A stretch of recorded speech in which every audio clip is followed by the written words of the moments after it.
Vamos a abrir nuestra Biblia en Deuteronomio capítulo 6. El mensaje de hoy se llama con toda tu mente, o puede personalizarlo y decirlo con toda mi mente. Con toda mi mente o con toda tu mente. Con toda tu mente. Deuteronomio capítulo 6. Vamos a leer los versículos 4 y 5. Para que ustedes sepan, lo que vamos a leer es lo que los judíos llaman el Shema. ¿Qué es el Shema? El Shema es, en hebreos, es la primera palabra de Deuteronomio 4. Es lo que dice, oye Israel, Shema. Deuteronomio 6, 4 al 5, 4 y 5. Esto es una oración que hacen los judíos y dice así: oye Israel, Jehová nuestro Dios, Jehová uno es. Llamarás a Jehová tu Dios con todo tu corazón y con toda tu alma y con todas tus fuerzas. ¿Ok? ¿Qué dice? Amarás al Señor tu Dios con... Ajá. De todo tu corazón, con toda tu alma, de toda tu alma y con todas tus fuerzas. Bien, ahora acompáñenme a Mateo capítulo 22. Acompáñenme a Mateo capítulo 22.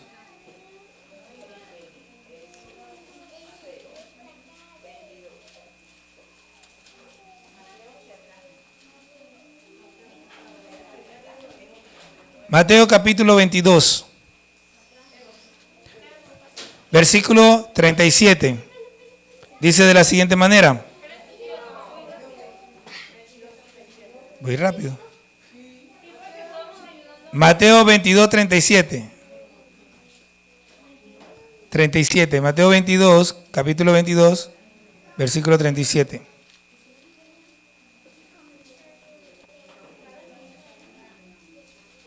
Mateo 22, 37.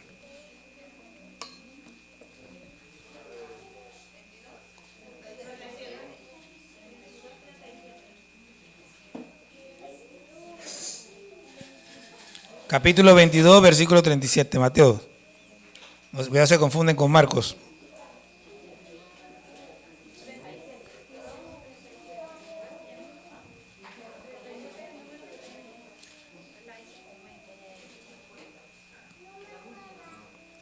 Dice, Jesús le dijo, amarás al Señor con todo tu corazón, con toda tu alma y con toda tu mente.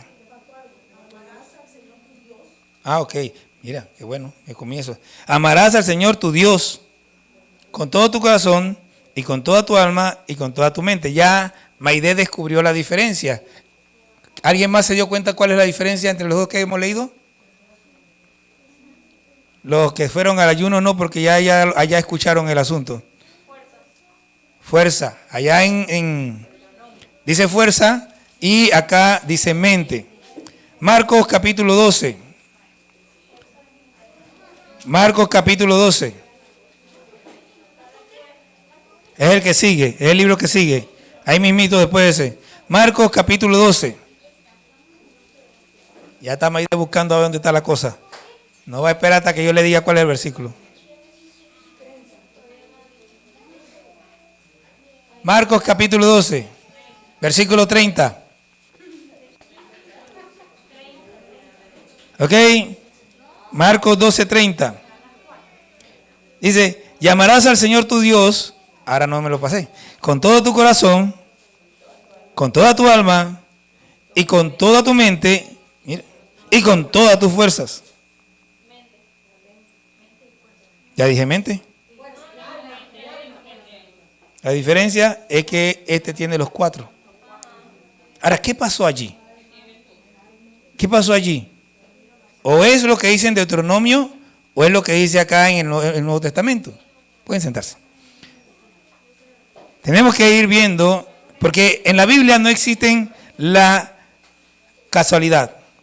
¿Okay? Hace falta un elemento de control. El principal mandamiento que tiene el hombre es amar a Dios con todo su corazón, o como dice en Deuteronomio, de todo tu corazón, de toda tu alma y con todas tus fuerzas. Con toda tu mente. Con toda tu mente y con todas tus fuerzas. Mire, si yo alguna vez, escúcheme lo que le voy a decir. Escúcheme, présteme atención a lo que le voy a decir. Si alguna vez yo escucho que a un miembro de la iglesia cuadrangular de Willy le preguntan cuál es el primer mandamiento y dice que amar a Dios sobre todas las cosas, lo excomulgo. Amar a Dios sobre todas las cosas no existe en la Biblia, quiero que lo entienda. El 99.9999999% de los cristianos en el mundo creen que ese mandamiento existe, no existe. Pueden decir que se parece, pero no es lo mismo. No es lo mismo. El primer mandamiento de los 10 es: yo soy Jehová que te saqué de la tierra de Egipto. No tendrás dioses ajenos delante de mí. Ese es el de los 10 mandamientos, ese es el primero. Y el primer mandamiento de toda la Biblia, de toda la Escritura, es: amarás al Señor tu Dios con todo tu corazón, con toda tu alma, con toda tu mente y con toda tu fuerza. El otro no está por ninguna parte. Quiero que lo entienda. Quiero que lo entienda porque no es lo mismo. Esa es una de las razones por que la gente hace tantas cosas tontas, porque no entienden y no conocen y no saben lo que realmente dice la Biblia. ¿Ok? Entonces,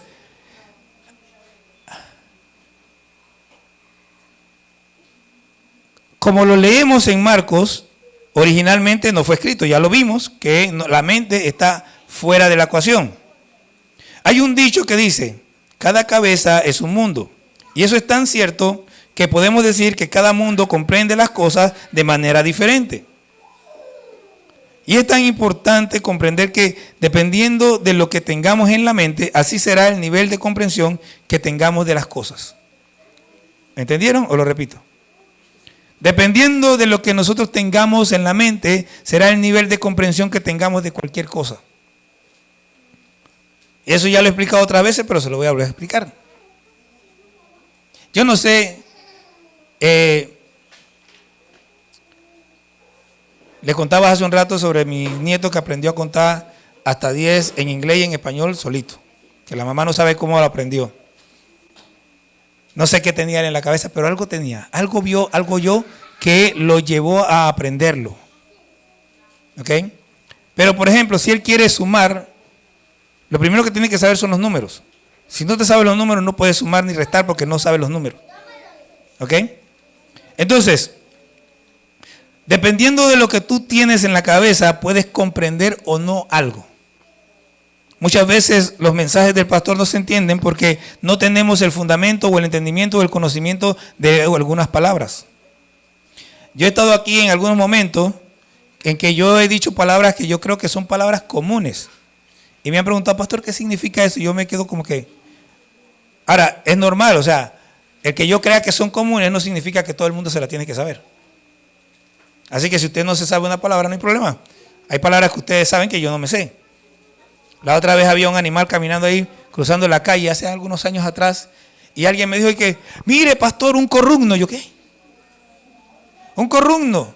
Digo, si no fuera porque veo al animal, nunca hubiera sabido que es un corrugno, es un perezoso. Pero había el perezoso cruzando, pues yo, si alguien me dice que, ¿usted sabe lo que es un corrugno? Yo que, como dicen, cric, cric, cric, voy pensando que eso qué es. Hay cosas que ustedes saben que yo no sé y cosas que yo sé que ustedes no saben. Pero cuando se trata de la Biblia, nosotros debemos saber. Hay cosas que debemos saber. Ok, la mente es un elemento de control. La mente toma lo que hay en el corazón y en el alma, lo pasa al control previo, llámese dominio propio o descontrol propio, según sea el conocimiento o el entendimiento de la persona, y luego lo deja en manos de la voluntad para que se ejecute la sentencia, sea buena o sea mala. Déjeme explicarle esto de manera más sencilla. Usted en su corazón y en su alma tiene emociones, pensamientos, sentimientos, etcétera, etcétera. Entonces esos pensamientos, emociones, sentimientos pasan a la mente. En la mente hay una cosa que se llama voluntad. Está el entendimiento, está la voluntad, está el conocimiento, está en la mente. Entonces eso pasa a la mente y la mente evalúa. Y si yo tengo una mente buena, lo más seguro es que va a salir algo bueno. Pero si yo tengo una mente mala, es muy posible que lo que salga sea no tan bueno. Entonces, la mente es el elemento del control o de descontrol. Toda la diferencia está en la mente. Por eso Dios, al renovar este mandamiento tan importante, pone la mente y nos enseña acerca de su importancia.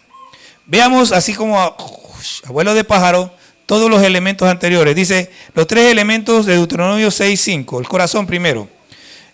Buscando en el significado de la palabra, dice que la palabra significa o tiene que ver con los pensamientos o los sentimientos. ¿Ok? El corazón tiene que ver con los pensamientos o los sentimientos. ¿Qué quiere decir? Que lo que yo pienso debe estar dirigido a agradar a Dios. Cuando yo amo a Dios con todo mi corazón, es porque yo estoy dirigiendo mis pensamientos a lo que agrada a Dios. No tengo pensamientos individuales míos. No tengo pensamientos de lo que a mí me gusta o no me gusta. Mis pensamientos tienen que estar dirigidos a agradar a Dios. Cuando yo entrego a Dios mi corazón, mis sentimientos, ay, qué muchacho tan guapo, qué niña tan linda, pero no es cristiana. Fuera ese sentimiento. Mis sentimientos están dirigidos a agradar, a hacer lo que agrada a Dios. Mi mente mantiene el control de sus sentimientos. Mire, yo por mucho tiempo, como la mayoría de los panameños que veíamos novelas, me creía el cuento ese de que el amor, cuando el amor llega, uno no puede hacer nada. ¡Qué tontería! Usted puede decidir de quién se enamora. Si usted es un ser humano, usted puede decidir de quién se enamora. Usted puede escoger de quién se va a enamorar. Allá en Callecú, yo creo que varios aquí conocen a Jenny de Martínez. Bueno, Jenny de Martínez cuenta, esto lo sé por mi hija porque no me lo contó a mí, pero dice que ella cuando vio a Víctor, ella dice que ella empezó a orar por Víctor.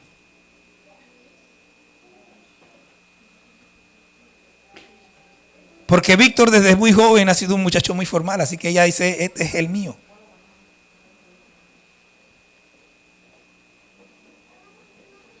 Y yo he contado que cuando yo quedé soltero, yo levanté la mirada así, no, esta es la única.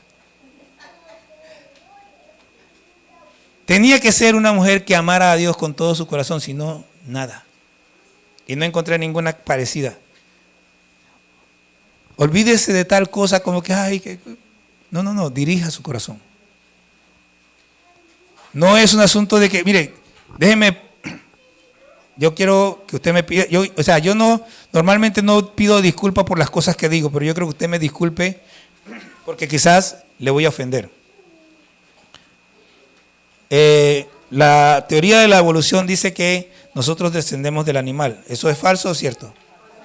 Bueno, si sus sentimientos son los que dirigen su vida, usted es un animal. Sí, porque los animales no tienen control de sus emociones. Los animales todo lo hacen por instinto. El ser humano tiene control. Dios nos dio control. Entonces el ser humano que no controla sus emociones, que no controla sus sentimientos, se está comportando como un animal.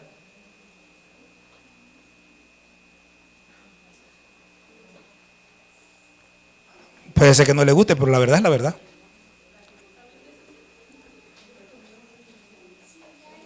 No es que tengamos o no sentimientos, es que tus sentimientos no te pueden controlar. Si tus sentimientos te controlan, te estás comportando como los animales.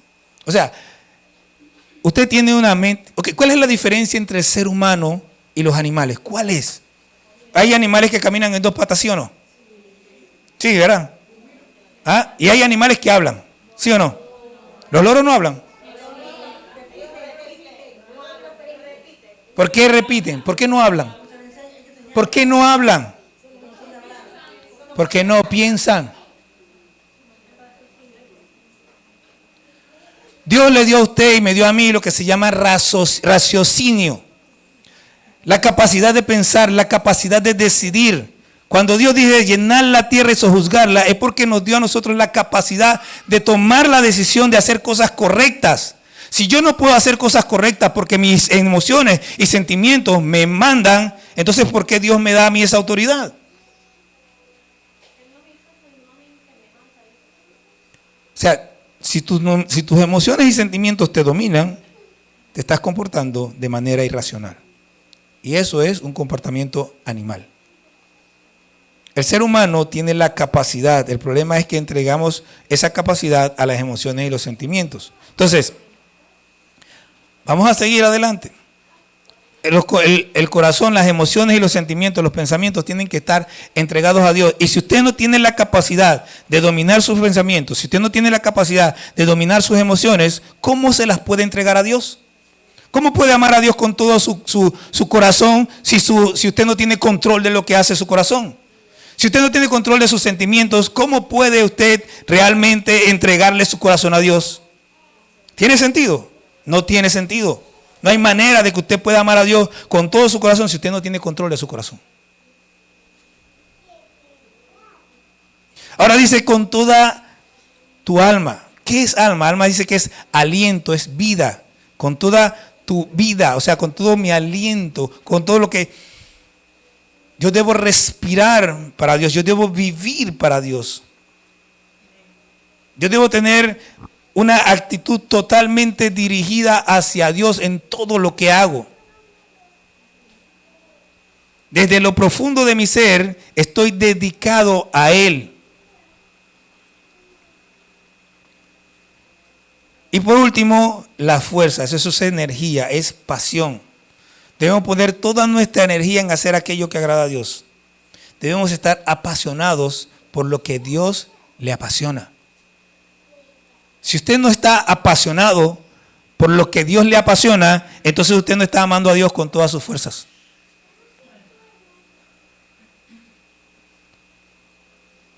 Hay algo que quiero resaltar. Si usted o yo no tenemos la capacidad de entregarle estas cosas a Dios, nunca podemos cumplir el mandamiento. Si mis sentimientos o emociones me controlan, no puedo cumplir el mandamiento. Porque para poder que yo pueda entregarle mi corazón a Dios, tengo que tener dominio sobre mi corazón. De otra manera, mi corazón no es mío, yo soy de mi corazón. Y es distinto. Entonces mi corazón tendría que entregarme a mí, a Dios. Eso no se puede. Ahora vamos a ver lo que nos interesa hoy. El elemento del control. Vamos a ver la mente. Con la mente nosotros dirigimos los pensamientos y controlamos los sentimientos, como ya le dije. Con la mente nosotros decidimos por quién respiramos o para quién vivimos. Con la mente nosotros decidimos a qué dedicamos toda nuestra energía, en qué nos apasionamos y por qué ponemos toda nuestra fuerza. Es la mente el elemento de control que toma la decisión. Y aquí tenemos que ver cuál es el problema de no entregar la mente a Dios. Primero, el problema del conocimiento o del desconocimiento. Porque en la mente lo que tenemos es conocimiento. Y si tu mente no está dedicada a Dios, no vas a querer aprender de Él. Y vas a dedicarte a adquirir un conocimiento corrompido y desagradable a Dios. Vas a aprender todo tipo de desviaciones teológicas y desviaciones de la vida, etcétera, etcétera. Esto lo dice y lo explica muy bien Romanos capítulo 1, versículo 18 en adelante. Dice, no lo vamos a leer todo porque después se me va el tiempo nada más leyendo ese pasaje. Pero Romanos capítulo 1, versículo 18 dice, porque la ira de Dios se revela desde el cielo contra toda impiedad e injusticia de los hombres que detienen con injusticia la verdad. Porque lo que de Dios se conoce les es manifiesto, pues Dios se los manifestó. Porque las cosas invisibles de Él, su eterno poder y deidad, se hacen claramente visibles desde la creación del mundo, siendo entendidas por medio de las cosas hechas, de modo que no tienen excusas. Pues habiendo conocido a Dios, no le glorificaron como a Dios, ni le dieron gracias, sino que se envanecieron en sus razonamientos y su necio corazón se fue entenebrecido. Profesando ser sabios, se hicieron necios y cambiaron la gloria del Dios incorruptible en semejanza de imagen de hombre corruptible, de ave, de cuadrúpedos y de reptiles. Por lo cual también Dios los entregó a la inmundicia en la concupiscencia de sus corazones, de modo que deshonraron entre sí sus cuerpos. Yo no sé si usted notó algo aquí. ¿Se acuerda que estábamos hablando del corazón y de los sentimientos y demás? Bueno, dice que Dios, a estas personas que no tomaron en cuenta a Dios, mire lo que Dios hizo con esta gente. Versículo 24, por lo cual también Dios los entregó a la inmundicia en la concupiscencia de sus corazones. De modo que deshonraron entre sí sus propios cuerpos. O sea, en nuestro corazón, sin Dios, ¿qué es lo que hay? Dice aquí, concupiscencia. ¿Qué es concupiscencia? Deseos perversos, malvados, etc. En nuestro corazón está la fornicación, el adulterio, el robo, la mentira, la homosexualidad, el lesbianismo, el aborto. Todas esas porquerías están en el corazón. Y como no tomas en cuenta a Dios, como realmente dices, no, yo no puedo controlar mi corazón. Dios, está bien, ahí está. Haz lo que tu corazón te manda. Y entonces tu corazón te lleva a hacer todo ese poco de porquerías. ¿Por qué? Porque rechazas el no conocer a Dios, el no entender quién es Dios. Segunda de Timoteo 4, versículos 3 y 4 dice lo siguiente.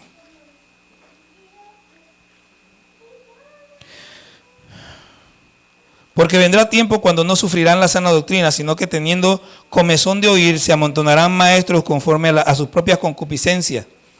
Y apartarán de la verdad el oído y se volverán a las fábulas. Mire, esta gente, por ejemplo, cuando usted piensa en la teología de la prosperidad, esto es lo que pasa. ¿Qué es lo que pasa? Bueno, usted en su corazón, lo que quiere oír es lo que quiere oír. A usted no le importa nada de Dios. Usted lo que quiere oír es que Dios le resuelva su problema. Así que dice aquí el Señor, dice que teniendo comezón de oír qué? De oír lo que a mí me agrada, lo que a mí me gusta, lo que yo quiero, lo que yo deseo. Ah, bueno, vete allá, ve, que ese pastor que está allá, ese disque pastor que está allá, te va a hablar de lo que tú quieres oír. Te va a hablar, dice, teniendo comezón de oír, dice, se juntaron en la palabra, se amontonaron, peor todavía, maestros conforme a sus propias concupiscencias, al deseo del corazón de cada uno. La gente que está en esas iglesias tiene el mismo deseo que los maestros. Ellos le van a hablar de lo que ellos quieren oír. ¿Por qué? Porque no quieren conocer a Dios. Lo único que les interesa es lo que a ellos les agrada. Hace ya unos años atrás, Vanessa y yo conversábamos sobre el asunto de las canciones. Eso fue inclusive después que empezamos a escribir coros, pero no antes. Y notamos algo. Muchas de las canciones que se cantan en el púlpito no son canciones de adoración. Hablan de mí, de lo que Dios puede hacer por mí, de lo que Dios me va a dar. Eso no es adoración. Adoración es quién es Él. ¿Qué es lo que Él ha hecho por su grandeza? O sea, el centro de la adoración es Dios. Eso es lo que dice allá el Salmo 22, 11 o 7, ya no me acuerdo dónde está. Pero lo que dice, creo que el versículo 3 dice, Dios habita en medio de las alabanzas de Israel. Lo que está diciendo es que el centro de la adoración de Israel es Dios. El centro de nuestra adoración tiene que ser Dios. Si usted está preocupado por su comida y empieza a adorar a Dios, algunos dicen, yo empecé a adorar a Dios y empecé a cantarle, Señor, súpleme, provéeme. No, eso no es adorar a Dios. Adorar a Dios puede ser algo así como, Señor, tengo hambre, pero te entrego mi hambre. Gracias, Señor. Te voy a adorar porque aunque tengo hambre, yo sé que tú tienes el control. Pero nosotros tenemos que entender algo. Si nuestra mente no está dedicada a Dios, vamos a rechazar el verdadero conocimiento. Y cuando rechazamos el verdadero conocimiento, estamos destinados a ser destruidos. Eso es lo que pasa en Oseas 4:6. Mi pueblo pereció, la gente lo repite y lo repite, pero este es otro versículo que mochan y no lo leen completo. Mi pueblo pereció por falta de conocimiento, pero dice, por cuanto rechazaste el conocimiento. Rechazaste el conocimiento. No es que no tenían acceso a él, es que no quisieron creer, no quisieron conocer a Dios. Mi pueblo fue destruido por falta de conocimiento, porque rechazaron conocer a Dios. Y estamos hablando del Antiguo Testamento en este caso, porque Dios, sabiendo esto, nos mete ahí la mente para que ustedes entiendan. Tenemos que querer conocer a Dios y tenemos que involucrarnos en conocer a Dios. ¿Qué es lo que debemos conocer de Dios? Yo lo busco porque después nos demoramos mucho, pero usted quiere, si está anotando, 2 Corintios 4:6. Vamos a ir poco a poco aquí rapidito. Si usted lo encuentra antes que yo, bueno, gloria a Dios. Dice, porque Dios que mandó que de las tinieblas resplandeciese la luz, es el que resplandeció en nuestros corazones para la iluminación del conocimiento de la gloria de Dios en la faz de Jesucristo. Usted tiene que conocer qué es la gloria de Dios en la faz de Jesucristo. Tenemos que entender, la gloria de Dios viene por lo que Cristo hizo en la cruz, por su grandeza. Dios, usted y yo, estábamos destinados a la muerte, estábamos destinados a la condenación, pero Dios en su misericordia mandó a su Hijo para que muriera por nosotros.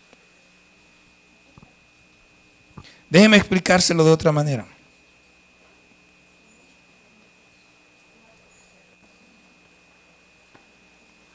Cuando una persona rechaza a Cristo, esa persona está condenada al infierno.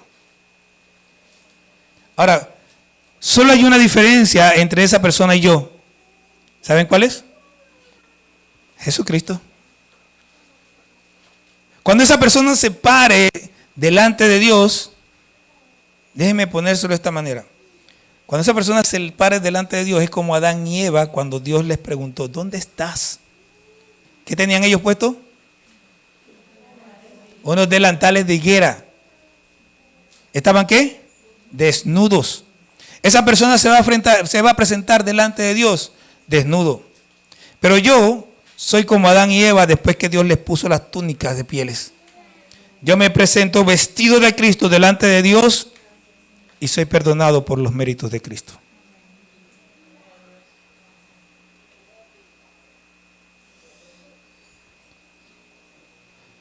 Segunda de Corintios 10:5.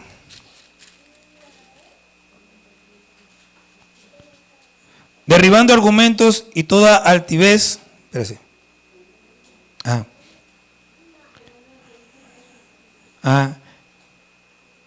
Que se levanta contra el conocimiento de Dios y llevando cautivo todo pensamiento a la obediencia a Cristo. Usted tiene que conocer a Dios. Mire, déjeme explicarle lo que este versículo dice. Dice, hay personas que vienen a hablar en contra del conocimiento de Dios. Y como yo tengo conocimiento de Dios y yo sé quién es Dios, yo me paro delante de esta persona y le hablo de tal manera que lo que él dice es como nada. Porque lo que yo digo tiene tanto peso que lo derriba. Derriba todos sus argumentos. Derribo sus argumentos. Pero tienes que conocer a Dios para poder derribar esos argumentos. Efesios 1:17.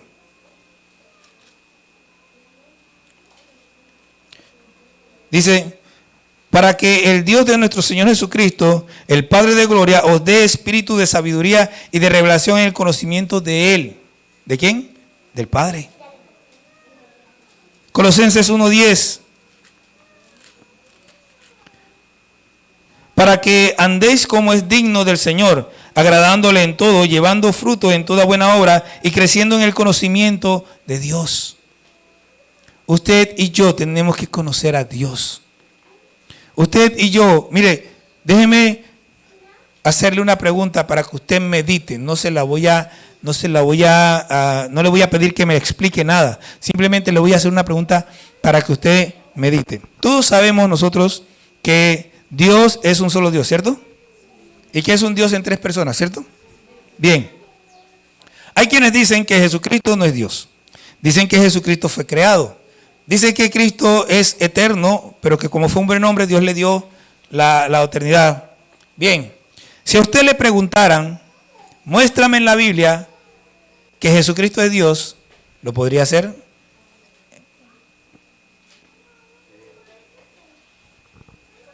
Dígame, no dígame, piense en 3 versículos que lo muestran.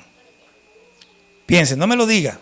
Piense, si usted no tiene 3 versículos, empiece a estudiar. Entonces, Efesios 3:4. Leyendo lo cual podéis entender cuál sea mi conocimiento en el misterio de Cristo. ¿Cuál es el misterio de Cristo? ¿Lo saben? Tenemos que conocer cuál es el misterio de Cristo, que ya no, por cierto, no es misterio. Efesios 3:19, ahí cerquita. Dice, y de conocer el amor de Cristo que excede todo conocimiento, para que seáis llenos de toda la plenitud de Dios. El amor de Cristo no es lo que normalmente se predica. Usted tiene que aprender a distinguir entre el amor emocional, ese de sentimientos, mentiroso, falso, traidor, y el amor verdadero, un amor que se dio sin ningún tipo de restricciones, que se despojó a sí mismo. Y cuando usted piensa, mire, cuando usted piensa de qué se despojó Cristo, tenemos que de nuevo dejar nuestro pensamiento terrenal. Ah, que dejó el cielo, ¿cierto? Que estaba con su padre, ¿cierto? Que se hizo hombre y dejó no dejó su dinero, pero se hizo hombre, ¿cierto? Todo eso está en la Biblia. Pero todo eso apunta a un lugar. Todo apunta hacia la cruz. ¿Y qué pasó en la cruz? Ah, Cristo murió en la cruz. En la cruz lo que ocurrió es que toda la ira de Dios que nos correspondía a nosotros, Cristo la recibió por nosotros en la cruz. Y que ahora esa ira no va a caer sobre mí porque ya yo no estoy desnudo. Cristo pagó por mí. ¿Y quién se puede parar delante de Dios en su ira? Tenemos que tener conocimiento de quién es Cristo. Efesios 4:13, ahí mismo cerquita. Dice, hasta que todos lleguemos a la unidad de la fe y del conocimiento del Hijo de Dios, a un varón perfecto a la medida de la estatura de la plenitud de Cristo. Ahí debemos llegar nosotros. Todos tenemos que llegar al conocimiento de Cristo. Filipenses 3:8.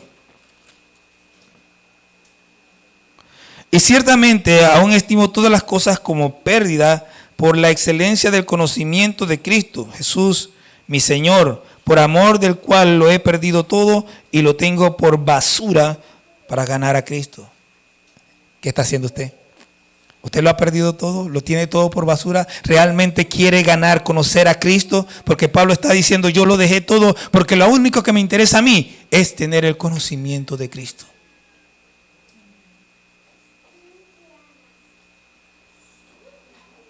Segunda de Pedro 1:8.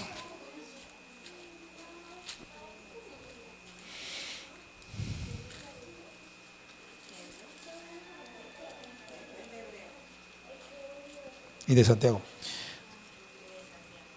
Porque si estas cosas están en vosotros y abundan, no dejarán estar ociosos y sin fruto en cuanto al conocimiento de nuestro Señor Jesucristo.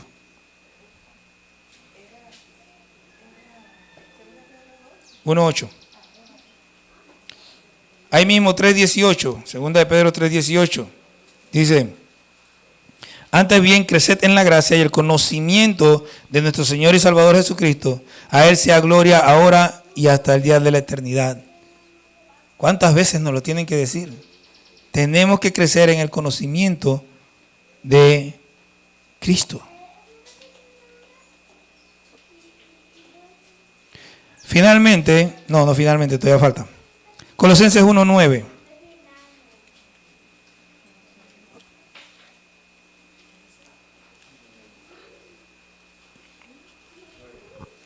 Por lo cual también nosotros, desde el día que lo oímos, no cesamos de orar por vosotros y de pedir que seáis llenos del conocimiento de la voluntad, de su voluntad, en toda sabiduría e inteligencia espiritual.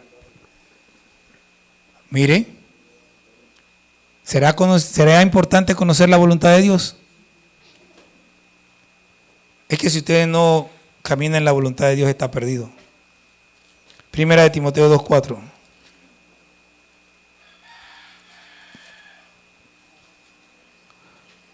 el cual quiere que todos los hombres sean salvos y vengan al conocimiento de la verdad. Hermano, hermana, la verdad está en un solo lugar. Si usted no conoce la verdad de la Biblia, si usted no conoce la verdad de Dios, si usted no conoce a Cristo a través de la palabra de Dios, usted está viviendo una mentira. Es más, el conocimiento de la verdad no es simplemente el conocimiento en la cabeza, es vivencia, es vivir de acuerdo a esa verdad. Y estamos empezando, o sea, el primer problema es el problema del desconocimiento, pero el segundo problema es el problema de la falta de entendimiento. Marcos 12:33, hace un rato leímos Marcos 12:30, ¿se acuerdan? Bueno, ahora lea conmigo Marcos 12:33.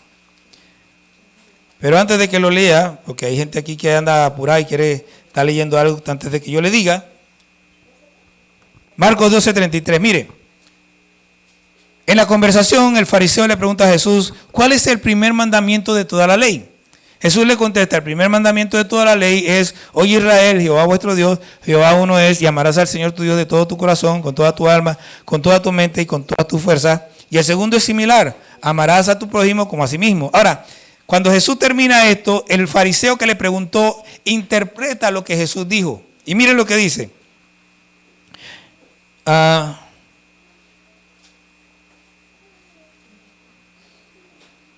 32, perdón, empezamos ahí. Entonces el escriba le dijo, bien, maestro, verdad has dicho, que uno es Dios y no hay otro fuera de él. Y el amarle con todo el corazón, con todo el entendimiento, con toda el alma y con todas las fuerzas, y amar al prójimo como uno mismo es más que todos los holocaustos y sacrificios. ¿Qué hay de diferente allí? ¿Qué había en el mandamiento que mencionó Jesús que este hombre cambió? No. Lo que pasa es que yo leí el 30, pero no el 31. Entendimiento. Jesús dijo con toda tu mente y este hombre dijo con todo el entendimiento. Con todo el entendimiento. Entonces, el escriba, el fariseo, que es que él entendió que la mente y el entendimiento son la misma cosa. Pero el entendimiento se alimenta del conocimiento. No hay entendimiento sin conocimiento. Así que vimos primero el problema del desconocimiento. Si usted no tiene conocimiento, no tiene entendimiento. Ahora vamos a suponer que tiene conocimiento, pero tiene que tener el entendimiento correcto. La palabra original que se usa en Marcos, en Mateo y en Lucas para hablar de mente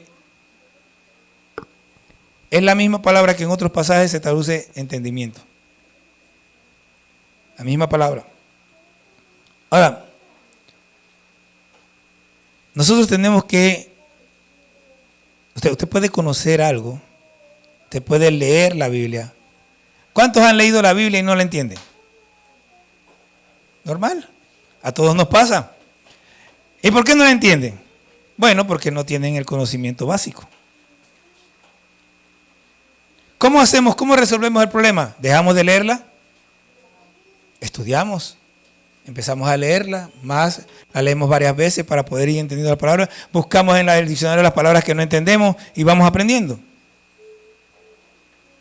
Ahora, vamos a ir viendo. Usted tiene que entender, yo tengo que entender. Usted no puede amar a Dios con toda su mente si no entiende. Y no puede amar a Dios con toda su mente si es flojo.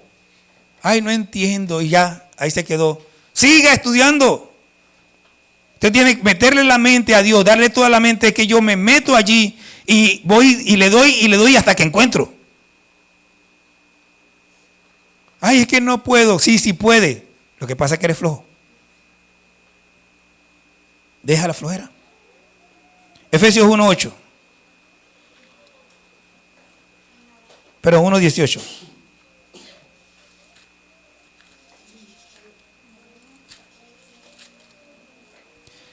Efesios 1:18.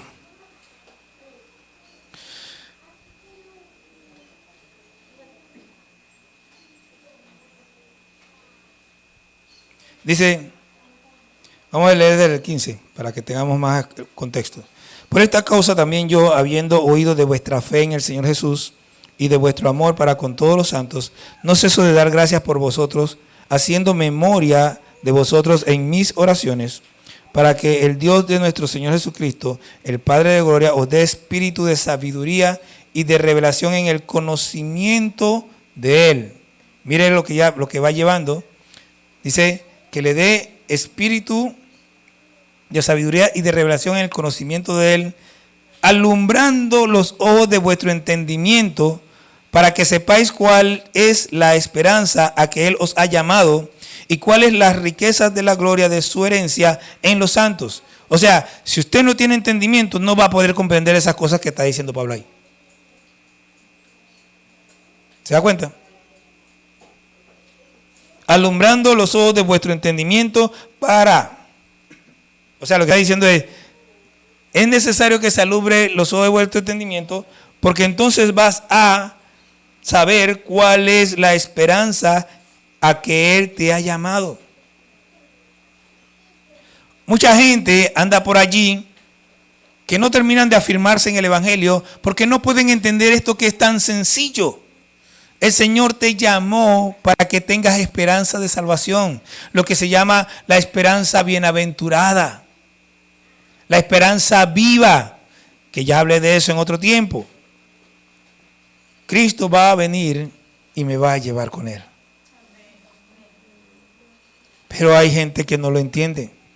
Efesios 4:18. Dice, teniendo el entendimiento, bueno, este es lo contrario. Esto pues digo, versículo 17, y requiero en el Señor, que ya no andéis como los otros gentiles que andan en la vanidad de su mente, teniendo el entendimiento entenebrecido, ajenos de la vida de Dios por la ignorancia que en ellos hay, por la dureza de su corazón. Miren lo que está diciendo aquí. Si tu corazón es duro, ¿qué es ignorancia? Falta de conocimiento. Ellos no tienen conocimiento, y porque no tienen conocimiento, tienen el entendimiento en tinieblas, entenebrecido. Y Pablo les está diciendo a ellos que no anden como ellos, los de allá afuera andan así. Nosotros no podemos tener, ¿cómo es que nosotros como cristianos tenemos el entendimiento entenebrecido? No puede ser.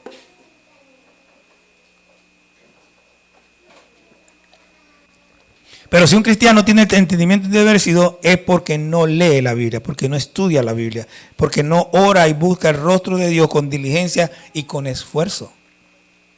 Aquí no se trata de ser inteligente. Aquí se trata de creerle a Dios. Porque el Señor dijo que nos daría el Espíritu Santo y que el Espíritu Santo nos enseñaría todas las cosas. Pero nosotros queremos reentenderlo con nuestra mente. No, dice espíritu de sabiduría y de revelación. Es por medio del Espíritu que se entienden las cosas de Dios. Y para eso usted tiene que meterse y buscar y buscar y buscar y buscar y permanecer en la presencia de Dios. Y de aquí no me muevo hasta que tú no te reveles a mí. Primera de Pedro 1:13.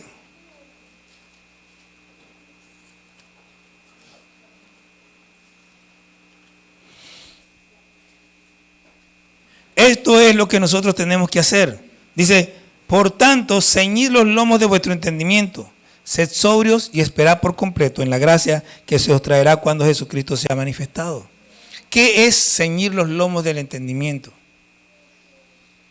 Bueno, es adquirir conocimiento, meditar en ese conocimiento, aprender, entender lo que se está estudiando y dice, sed sobrios y espera. Cuando tienes entendimiento de lo que Dios ha prometido, entonces tú sabes que hay algo que va a venir.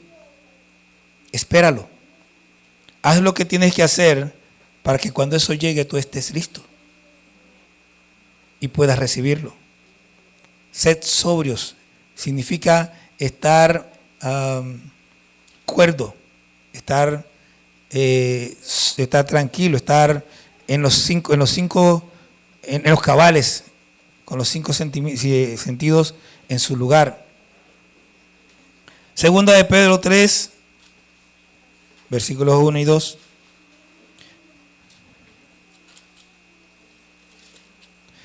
Amados, esta es la segunda carta que os escribo, y en ambas despierto con exhortación vuestro limpio entendimiento, para que tengáis memoria de las palabras que antes han sido dichas por los santos profetas y del mandamiento del Señor y Salvador dado por vuestros apóstoles.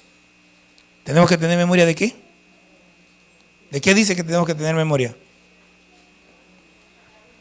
¿De la palabra dicha por quién? ¿Por quién? Por los profetas. ¿Y por quién? ¿Dado por quién? Por vuestros apóstoles. Está hablando del Antiguo y del Nuevo Testamento. Nosotros tenemos que estudiar toda la Biblia, porque ¿cómo puedes recordar algo que nunca has leído, nunca te han dicho, nunca has oído ni visto?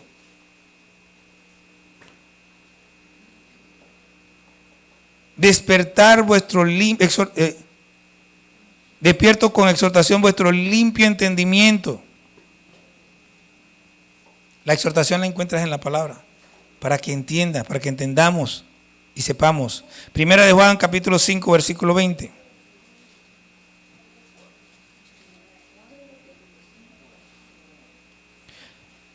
Pero sabemos que el Hijo de Dios ha venido y nos ha dado entendimiento para conocer al que es verdadero. Y estamos en el verdadero, en su Hijo Jesucristo. Este es el verdadero Dios y la vida eterna. Mire, ¿cómo pueden decir que Cristo no es Dios? Aquí lo dice tan claramente. Este es el verdadero Dios. Pero para poder hacer eso tienes que tener entendimiento. Si tu mente no está dedicada a Dios, no podrás entender lo que Dios hace. Mateo 5:16.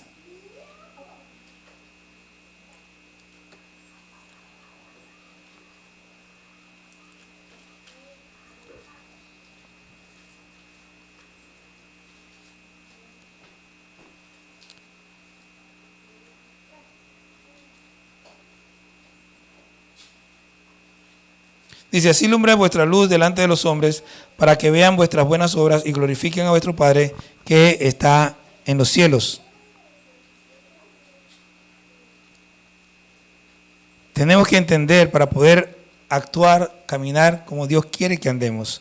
Segunda de Corintios 3, 13 al 16.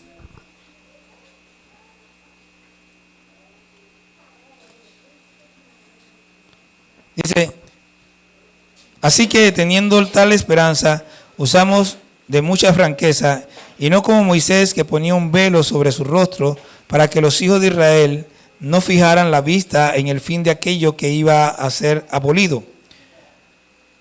Pero el entendimiento de ellos se embotó, porque hasta el día de hoy, cuando leen el antiguo pacto, les queda el mismo velo no descubierto, el cual por Cristo es quitado. Y aún hasta el día de hoy, cuando se lee a Moisés, el velo está puesto sobre sus corazones, el corazón de ellos. Pero cuando se conviertan al Señor, el velo se quitará. Si no tienes un corazón convertido, no puedes entender las cosas de Dios. Era 3:13 al 16. Era segunda, no primera. Segunda de Corintios 4:4. En los cuales el Dios de este siglo cegó el entendimiento de los incrédulos para que no les resplandeciese la luz del Evangelio de la gloria de Cristo, el cual es la imagen de Dios. Si nosotros no tenemos nuestra mente dedicada a Dios, no podremos entender lo que Dios quiere de nosotros. ¿Qué debemos hacer? ¿Qué es lo que debemos hacer? Lucas 24:45.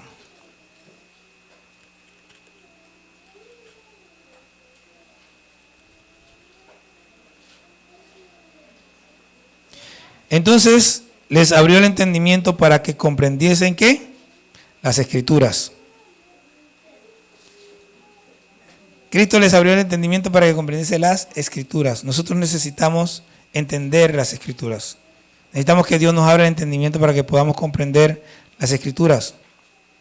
Debemos entender cuál es la esperanza a que Él nos ha llamado. Eso lo vimos en Efesios 1:18. Y debemos entender qué es lo verdadero. Eso lo vimos en 1 Juan 5:20. ¿Qué es lo verdadero? Nosotros estamos viviendo en un mundo que es una ilusión. Esto es como una especie de juego de computadoras. Tenemos el juego de computadoras y los personajes están allí en la computadora y se mueven mientras la computadora está prendida. Pero cuando se apaga la computadora, se acabó el juego. O una película. Usted está viendo la película. Hay una película que se llama The Last Action Hero. ¿Alguien la vio? Qué bueno que no. Es una película con Arnold, donde él es un héroe de acción en la televisión, en película. Es un tipo Rambo, esas cosas que tiene en serie. Y un niño tiene un tiquete que el tiquete hace que él salga de la pantalla y venga a la vida real y un poco de cosas. El último héroe de acción. Y cuando él está acá, tiene que darse cuenta que lo que él es realmente es ficción, no es real. Ahora, yo quiero que entienda que esto que nosotros vivimos no es real. Bueno, no es verdadero. Es real, pero no es verdadero. Si usted cree que yo estoy volviéndome loco, acompáñame a Lucas 16.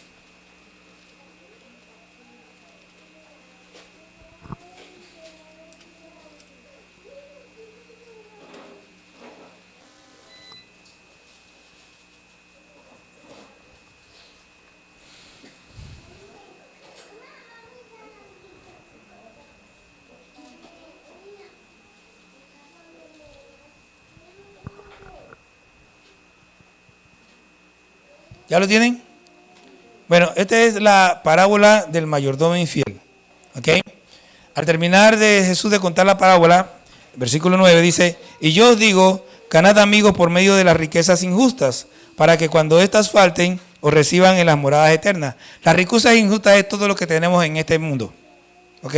Y el Señor está diciendo, ganemos amigos por medio de todo lo que tenemos. Todo lo que nosotros tenemos debemos usarlo para ganar amigos para que nos reciban en las moradas eternas. Versículo 10.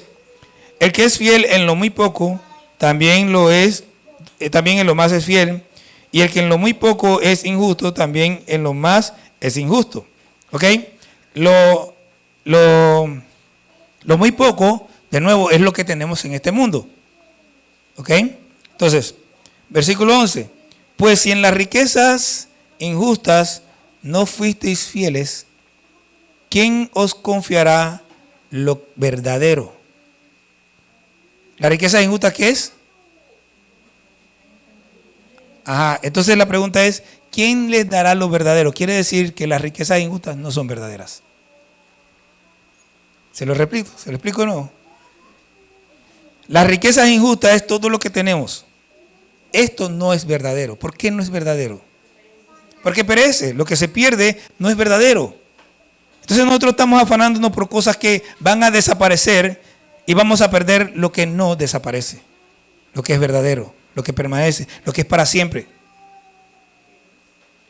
la vida eterna. ¿Qué debemos hacer? Romanos 12:2, transformados por medio de la renovación de vuestro entendimiento. Estudia la palabra y obedécela. Transformar es cambiar mi manera de vivir por una manera nueva y distinta, renovando, cambiando mi manera de pensar, cambiando mi mente por una mente nueva y distinta. ¿Qué debemos hacer? Ceñir los lomos de nuestro entendimiento, eso ya lo expliqué. Es lo mismo, es aprender lo que debo aprender, entender lo que debo entender y vivir como debo vivir. De acuerdo a Dios y no de acuerdo al mundo. Finalmente, el problema de la falta de voluntad. La voluntad es la decisión de hacer lo que Dios quiere y no lo que a mí me da la gana, no lo que yo quiero. Es vivir para Dios y no vivir para mí. Lucas 22:42. Y realmente después de esto no debía leer más porque no hay mejor ejemplo que este. Dice Lucas 22, 42. Diciendo, este es Jesús, Padre, si quieres, pasa de mí esta copa, pero no se haga mi voluntad, sino la tuya.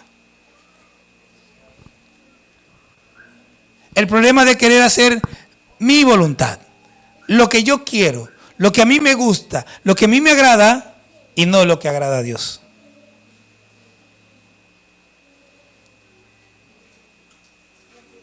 Si nuestra voluntad no está sujeta a la de Dios, dice que vamos a ser azotados. Lucas 22, 42. Ahora Lucas 12, 47.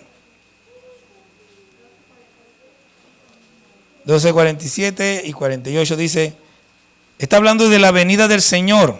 Cuando el Señor venga, dice, y aquel siervo que conociendo la voluntad del Señor no se preparó ni hizo conforme a su voluntad, recibirá muchos azotes. Mas el que sin conocerla hizo cosas dignas de azotes, será azotado poco, porque a todo aquel a quien se le haya dado mucho, mucho se le demandará, y al que mucho se le haya confiado, más se le pedirá. Una cosa que ustedes tienen que comprender, que yo he dicho ya muchas veces y lo voy a seguir diciendo, yo no soy ni mayor ni más importante que ninguno de ustedes. Todos nosotros somos iguales delante de Dios. Pero ¿saben qué? A la hora de la hora, si yo hago cosas dignas de azote, a mí me van a azotar más que ustedes.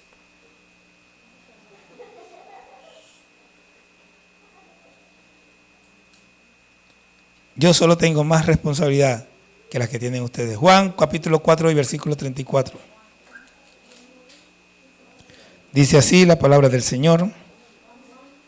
Jesús le dijo, mi comida es que haga la voluntad del que me envió y que acabe su obra. ¿Y cuál es tu comida?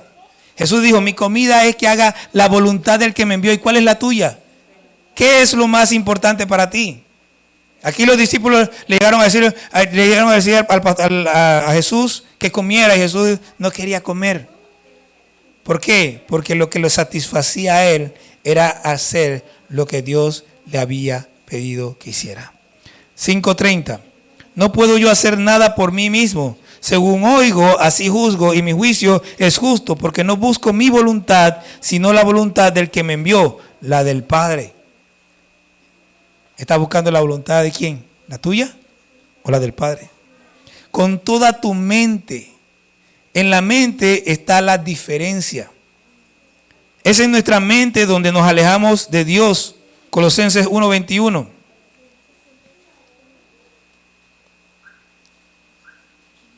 Yo le recomiendo que usted llegue a su casa, espere hasta la noche que yo subo el audio, el video, y lo oiga de nuevo, y lo oiga con calma. Le ponga pausa y toda esa cosa.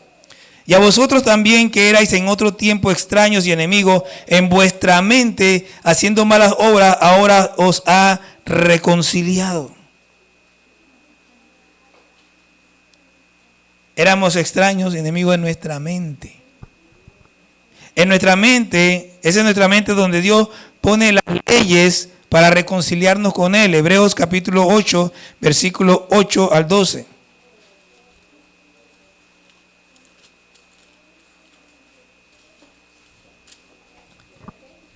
Capítulo 8, versículo 8. Aquí el escritor está citando el Antiguo Testamento. Dice, porque si aquel primero hubiese sido sin defecto, ciertamente no se hubiera procurado lugar para un segundo. Está hablando de un segundo pacto. Porque reprendiéndoles dice, he aquí vienen días, dice el Señor, en que estableceré con la casa de Israel y la casa de Judá mi nuevo pacto. No como el pacto que hice con sus padres, el día que los tomé de la mano para sacarlos de la tierra de Egipto. Porque ellos no permanecieron en mi pacto y yo me desentendí de ellos, dice el Señor. Ahora preste atención. ¿En qué estaba escrito el pacto que hizo Dios con el pueblo de Israel? ¿En qué? Estaba escrito en tablas de piedra. Dice, por lo cual este es el pacto que haré con la casa de Israel después de aquellos días, dice el Señor. Pondré mis leyes en la mente de ellos y sobre su corazón las escribiré. Y seré a ellos por Dios y ellos me serán a mí por pueblo. Y ninguno enseñará a su prójimo ni ninguno a su hermano diciendo, conoce al Señor, porque todos me conocerán, desde el menor hasta el mayor, porque seré propicio a sus injusticias y nunca más me acordaré de sus pecados y de sus iniquidades. Pregunto, ¿en dónde están escritas las leyes del Señor? ¿Están en su mente y en su corazón? ¿Realmente usted tiene las leyes del Señor escritas aquí y aquí? Ahora, ahí usted puede sentirse tranquilo, porque está hablando ¿a quién? Al pueblo de Israel. Esto es una profecía que está en el futuro. Todavía no está en el presente, pero esa es la buena noticia. La mala noticia es que ahora vamos a ir al capítulo 10, versículos 12 y 16, al 16. Dice, versículo 15 dice, y nos atestigua lo mismo el Espíritu Santo, porque después de haber dicho, este es el pacto que haré con ellos después de aquellos días, dice el Señor, pondré mis leyes en su corazón y en sus mentes las escribiré. Añade, y nunca más me acordaré de sus pecados y transgresiones, pues donde hay remisión de estos, no hay más ofrenda por el pecado. Este versículo lo hace algo actual. Dios escribió sus leyes en la mente y el corazón de su pueblo. Por eso, los que realmente están escritos no tienen problema para seguir a Dios. No tienen problema para hacer su voluntad, porque en la mente y el corazón de ellos están las leyes de Dios y pueden seguirlas sin ningún problema.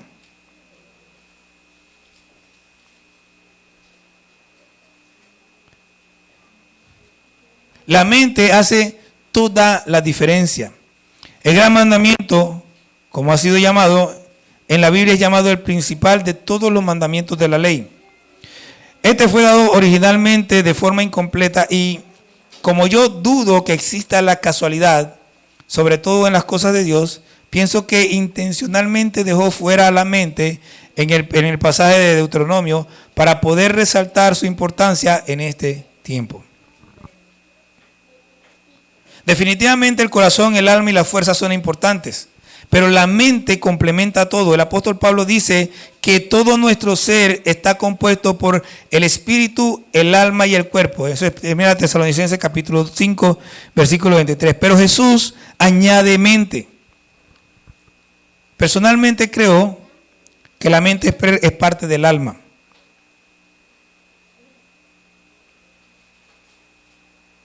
Pero eso ya lo expliqué anteriormente. Igual se lo puedo volver a explicar. El apóstol Pablo dice que todo nuestro ser, todo vuestro ser, espíritu, alma y cuerpo. ¿Y por qué el apóstol Pablo lo resume? Porque es que la mente es parte del alma. El alma tiene dos partes. La parte involutiva, acabo de inventarme esa palabra, que no es voluntaria, y la parte voluntaria, la parte que mantiene el control. La mente es la parte controlada del corazón, del alma. Es la parte que cuando yo me emociono y no sé qué, me dice cálmate, cálmate, cálmate. Mantente bajo control. Es donde nosotros almacenamos el conocimiento y donde procesamos ese conocimiento para poder tener entendimiento y donde tomamos la decisión de hacer esto o lo otro. Donde tomamos la decisión de hacer esto o lo otro. Ese es el punto. La mente es la parte consciente que puede ser controlada en sí misma y que puede controlar a las emociones, los sentimientos y los pensamientos. Porque es desde la mente que ejercemos dominio propio y desde donde podemos poner en manos del Espíritu Santo toda iniciativa. Dicho de otra manera, es donde el Espíritu Santo puede poner en nosotros el ejecutar todas sus iniciativas. El dominio propio es el ejercicio de la voluntad que depende del conocimiento que tengamos y del entendimiento o comprensión que tengamos de las cosas. Como el pueblo de Israel no pudo mantenerse en el pacto porque, entre otras cosas, las leyes de ellos eran externas a ellos, estaban escritas en tablas de piedra. Dios ahora las escribió en nuestros corazones. Dicho de otra manera, está dentro de nosotros. ¿Por qué? Porque el Espíritu Santo mora en nosotros. No tenemos que ir a buscarla en ninguna parte. Está dentro de nosotros. Solo debemos conectarnos con el Espíritu que mora en nosotros y Él nos mostrará el camino. Esto es tan cierto que uno de los más grandes predicadores de finales del siglo XIX era un hombre que no tenía estudios formales, pero era un gran conocedor de la palabra, y dice la historia que era uno de los hombres más educados, más doctos de su época. Cuando él quiso estudiar, ocurrió una situación embarazosa ahí y él entendió que Dios no quería que entrara a la universidad. Pero no solamente fue uno de los más grandes predicadores de la historia, sino que era un hombre muy culto. Conocía prácticamente de todo tema. Y eso ocurre, y él decía lo siguiente: cuando me encuentro con un pasaje difícil en las Escrituras, oro. Y cuando yo oro, el Espíritu Santo me revela lo que hay allí. Tiene que entender algo. Si usted lee Juan 14 al 16, va a entender que, va a darse cuenta que Dios, el Señor Jesús, dijo que nos había dado el Espíritu Santo. Que era necesario que Él se fuera para que el Espíritu Santo viniera. Y que Él ha hecho que toda aquella persona que ha recibido a Cristo como su Señor y Salvador, el Espíritu Santo more en él. Y la Biblia dice que el Espíritu que Él nos ha dado nos anhela celosamente. Ahora, déjenme ilustrárselo de esta manera. Piense que el Espíritu Santo es un amigo muy querido de la infancia. Vamos a ponerlo así. Y ese amigo suyo, ustedes fueron amigos por mucho tiempo. Crecieron juntos en la escuela y eran uña y mugre, y usted estaba siempre en la casa de él y él en la casa suya y toda esa cosa. Pero cuando pasó el tiempo, cada quien como que cogió su camino, su universidad, no sé qué. Pero resulta que su amigo, para su amigo usted era algo muy especial. Y siempre que él estuvo estudiando, él cuando venía trataba de encontrarse, pero usted no estaba.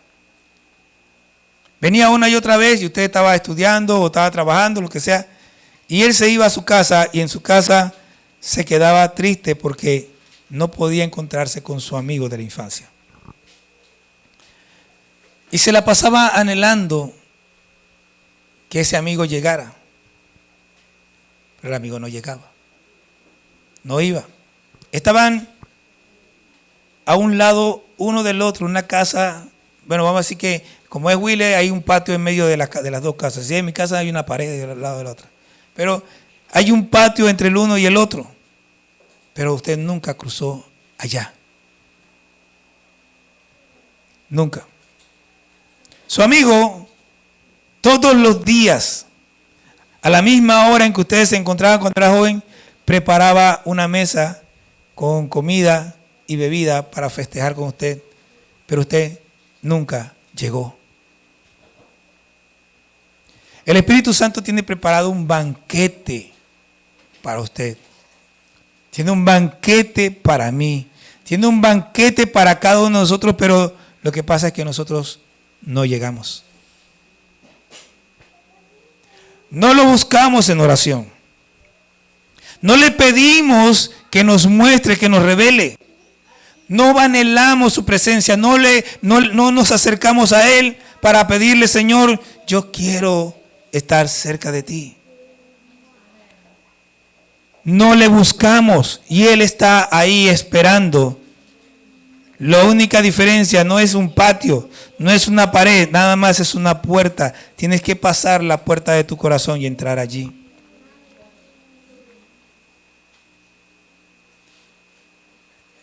¿Y el problema cuál es? El problema es tu mente. El problema es tu mente. Cuando tú te pones a orar y de repente te quedas sin palabra, el problema es tu mente. Cuando tú te pones a orar y de repente vienen pensamientos de otra cosa, el problema es tu mente.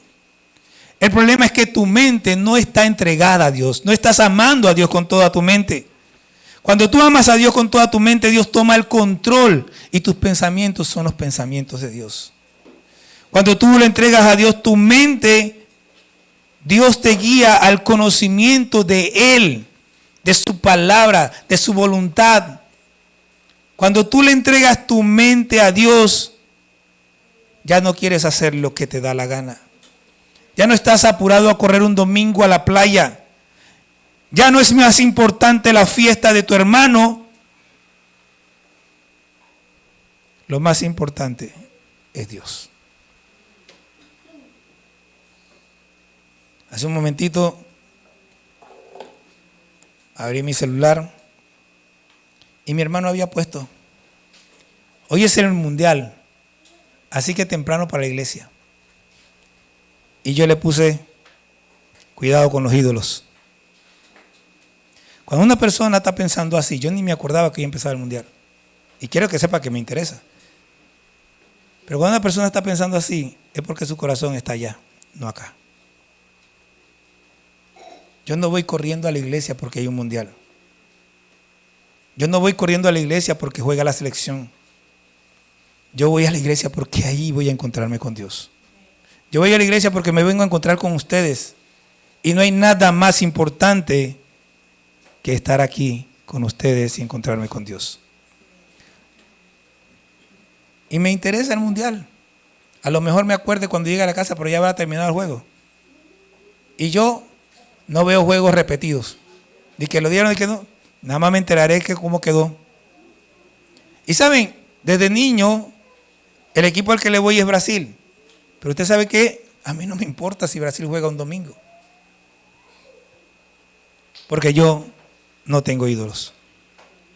Yo tengo un Dios verdadero. Y tengo mucho cuidado con que nada en mi mente compita con mi Dios.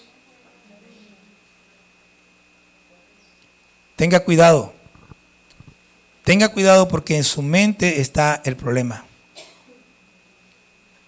Entréguele su mente a Dios. Adquiera el conocimiento que tiene que tener de Dios. Ponga su entendimiento en manos de Dios para que Dios le revele. Dice, le dé espíritu de sabiduría y de revelación. Le revele quién es Él. Y decida, porque la voluntad es eso. Decida vivir de acuerdo a la voluntad de Dios.